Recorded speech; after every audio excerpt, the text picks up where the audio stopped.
रसगुल्ला छोगे छोरी गाल तोहर मलपुआ छोगे सुना तोहर चढ़ल जवानी रसगुल्ला छोगे छोरी गाल तोहर मलपुआ छोगे बोले नमरी की देबा की 1000 में गे बोलगे हे की गे मांगे छे दिल सब छौरा कुमार में एनो भाई के नहीं न चलता हे बजर खसबो तोरा नमरी 1000 में गे दो जना बुझली रे छौरा मांगे छे दिल सब छौरा कुमार में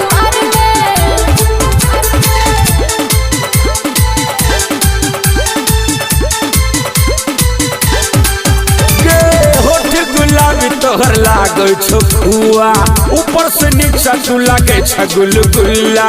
देखते छोरा सब भ गेल पागल मांग बुढ़बो जवानी के दुआ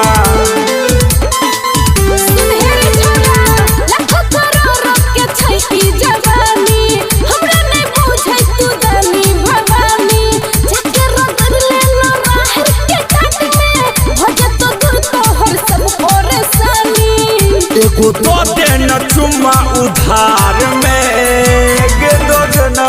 हे की गे मांगे छे दिल सब छौरा कुमार में मांगबे करतो एना देखबी तो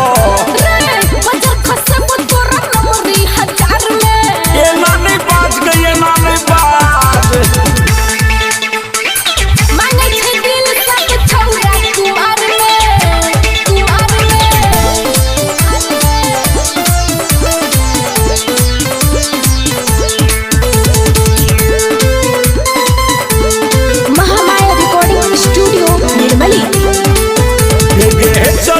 तोहर जवानी के चर्चा हलछ पूरा मधुबनी सहरसा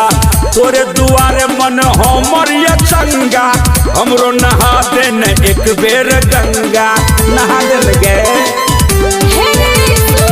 हमरा चक्कर में कतक भेलै दंगा कतक छोरा भ गेलै भिख मंगा कतक बिकलाई कट्ठा दू कट्ठा हमरा सजादा नहीं ले तू रे पंगा संजय सोनू के सज जो कपार में गई सज ना जो गे मांगे छे दिल सब छौरा कुमार में जियो नहीं देबी हमरा गे जियो नहीं देना बजर खसबो तोरा नमरी 1000 में कनिया न सज न जोगे आप बोलिए ने ज्यादा बुझली रे छौरा अच्छा आप नहीं बजबो गई छोरी।